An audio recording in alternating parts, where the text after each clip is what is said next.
নমস্কার। আজ আমরা কথা বলবো কালীপুজো 2025 কবে, কখন আর কেন এই রাত এত শক্তিশালী। বাংলার রাত যেন থেমে যায় এই একদিনে। আকাশ অন্ধকার, কিন্তু পৃথিবী জ্বলে ওঠে অসংখ্য প্রদীপের আলোয়। মা কালী দাঁড়িয়ে আছেন মহাশক্তির রূপে, ভয়ঙ্কর অথচ স্নেহময়ী। যখন সারা ভারত লক্ষ্মী পুজোয় ব্যস্ত, তখন বাংলা ডাকে সেই মাতাকে, যিনি সৃষ্টি ও বিনাশের সীমারেখায় নৃত্য করেন। কিন্তু এবারের প্রশ্ন, কালীপুজো 2025 সালে কবে? উত্তর হল, কালীপুজো 2025 পড়ছে সোমবার 20 অক্টোবর। নিশীথকালের পূজা সময় রাত 10:56 থেকে 11:46 পর্যন্ত, মোট সময় প্রায় 50 মিনিট। আমাবস্যা তিথি শুরু হবে 20 অক্টোবর বিকেল 3:44 এবং চলবে 21 অক্টোবর বিকেল 5:54 পর্যন্ত। এই নিশীথকালের সময়ই মা কালী পূজিত হন।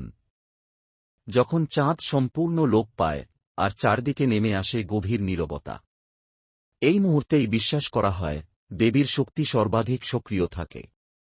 প্রদীপ জ্বালিয়ে, মন্ত্র পাঠ করে ভক্তরা মাতৃশক্তিকে আহ্বান করেন ঘরে ঘরে।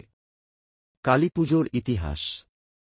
বাংলায় কালীপুজোর প্রচলন শুরু হয় 18 শতকে, নদিয়ার রাজা কৃষ্ণচন্দ্রের হাত ধরে। তার আগে এই পূজা ছিল গোপন তান্ত্রিক সাধু। রাজা কৃষ্ণচন্দ্র বুঝেছিলেন, এই দেবীর শক্তি কেবল অন্ধকারে নয়, মানুষের একতার মধ্যেও। তিনি প্রথম জনসমক্ষে কালীপুজো আয়োজন করেন। তারপর থেকেই কালীপুজো হয়ে ওঠে আলো আর অন্ধকারের যুদ্ধের প্রতীক, ভয় থেকে বিশ্বাসের জাগরণ।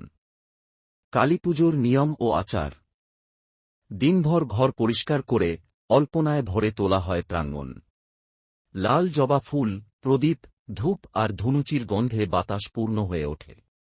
সন্ধে থেকে প্রস্তুতি, আর রাত গভীর হলে শুরু হয় মহাপূজা। মা কালী তখন গলায় খুলি মালা, হাতে খড়গ, জিহ্বা প্রসারিত, ভয়ঙ্কর অথচ মমতাময়ী।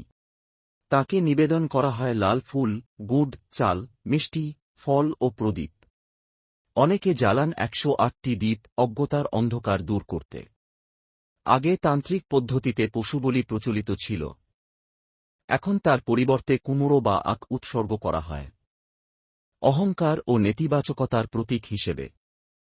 পুজোর শেষে হয় আরতি, ভোগ বিতরণ আর রাতভর মন্ত্রোচ্চারণ। অনেকেই ভোর পর্যন্ত জেগে থাকেন ভক্তিসঙ্গীত আর প্রার্থনায়। কালীপুজোর মাহাত্ম্য। কালীপুজো কেবল ভয় বা ধ্বংসের প্রতীক নয়, এটি মুক্তির উৎসব। মা কালী শেখান, সত্যই অজ্ঞানকে ধ্বংস করে, ভালোবাসাই ভয়ের জয় এনে দেয়, আর অন্ধকার থেকেই জন্ম নেয় আলো। দীপাবলিতে যেখানে অনেকে ধন ও সমৃদ্ধির জন্য প্রার্থনা করেন, সেখানে কালীপুজো আমাদের শেখায় আত্মার মুক্তি সর্বোচ্চ সমৃদ্ধি। রাতে প্রত্যেকে চেষ্টা করে নিজের অন্তরের অন্ধকার জ্বালিয়ে ফেলতে। রাগ, অহংকার, লোভ সবকিছু ভস্ম করে নতুন বিশ্বাস, সাহস ও শান্তির আলোয় ভরে তুলতে নিজের মনকে। তাই বলা হয়, দীপ জ্বালাও শুধু মা কালীর জন্য নয়, তোমার নিজের ভিতরের আলো।